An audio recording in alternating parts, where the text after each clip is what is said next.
So much, Vivek, for joining us with all those details. But we do have the MF data, which is flashing for you on the screen. And we do have the mid-cap fund inflow, which has come in at around 2,400 crore rupees. And that compares with the earlier number that we had seen of around 2,000 crore rupees. So there has been an uptick in the mid-cap fund flows as well. Equity schemes, they have seen a sharp uptick. 19,932 crore rupees has been the inflow coming in October, which compares with 13,857 crore rupees in the month of September as well.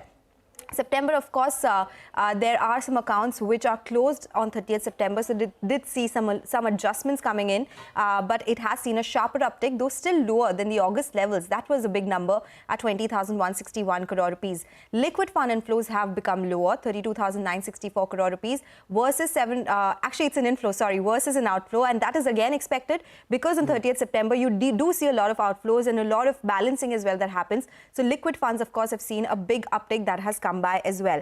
Will be important to see what is the number that has come by in the small cap funds, because that particular category had been doing really well.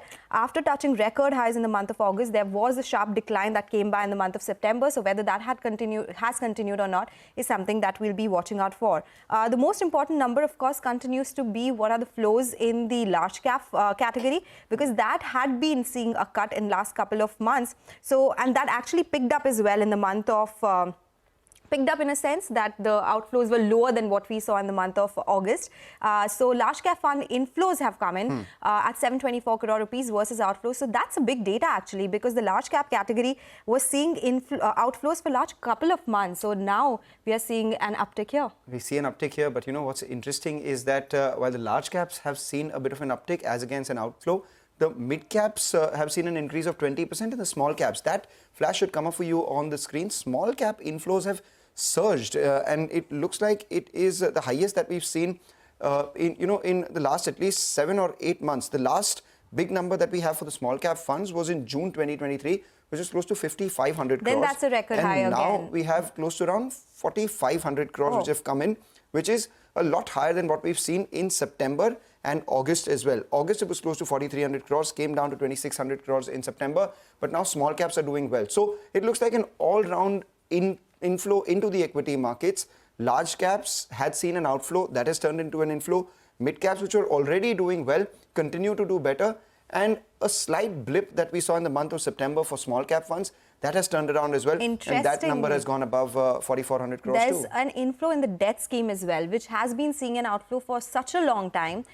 It was an outflow of 1.01 lakh crore rupees earlier, and now it has come in at 42,634 crore rupees, which is an inflow this time. So as you said, it's an all-round inflow that we have seen this time across most of the categories. So those fears around long-term capital gains, indexation benefits being taken away is not something that impacted investors into investing in this. And also, when rates you think are peaking out, there are more flows into debt funds as well, because that's the inverse relationship that we always talk about. So yes, there are some inflows in the debt fund category that we've been talking about. But to sum it up, of course, what we have seen is debt funds have done well, large cap funds have seen an inflow, small cap inflows have increased, so have the mid caps. So that is looking good for the mutual fund industry this time. All right, now the only data that we will await, it usually comes with a lag, and that is the SIP data, which has surged to $2 billion in the previous month. That was a record high.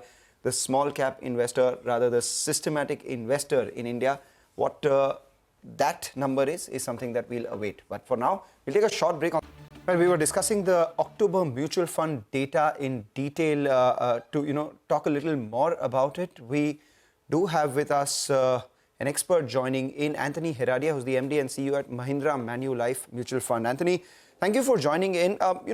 Three things that really stand out this time around. One, the outflow of large cap has turned into an inflow. Secondly, small caps are doing extremely well as compared to the last month. Could that be on account of NFOs? And thirdly, we've seen an inflow into debt funds as well. Your thoughts on all these three, and how should one view this mutual fund data and in line with what's likely to be ahead? Yeah, so Mangalam, firstly, happy Diwali in advance to you and your viewers. Wish you all the prosperity for the next year. So coming to your questions, let me start with, the large cap inflows, I think, have been coming for a while. We've seen negative flows for the last probably 9 months, but I think every month that I've seen the numbers, I've seen it closer to positive territory. And I think October is the first month that we've seen that. I think two things. One is, I think valuations on a relative basis on large caps has been the commentary by most market participants. I think retail investors are listening to that and responding.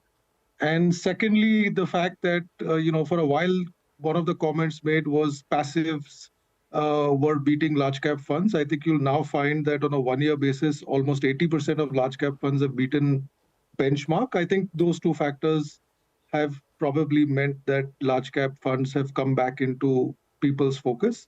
That being said, I would say the excitement for most investors, as we are seeing, continues to be centered around small cap. But I do believe, and I think the numbers in October kind of testify to that, that it's now a mix of small cap, mid cap, multi cap, flexi cap. So I think it's an all-round participation across categories. The change from September to October, I think, was a one-off. I think we did see some profit taking in September, which meant the net numbers looked a little lower. I look at the gross numbers, and I don't think there's a substantial change.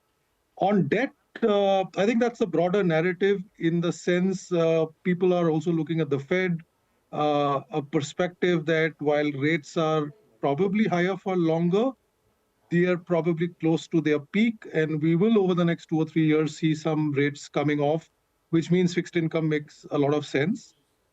Multi-asset flows kind of reflect that because they are funds that dabble into fixed income and equity, and I think some of that money is coming into fixed income as well. But my guess is that a lot of that is savvy money. I don't really see a trend change where I see retail investors coming into fixed income yet. All right, we take that point. Thank you, Anthony, for joining in and answering it with so much clarity. Everyone has understood this data a lot better thanks to your insights. Wish you and your family very happy Diwali.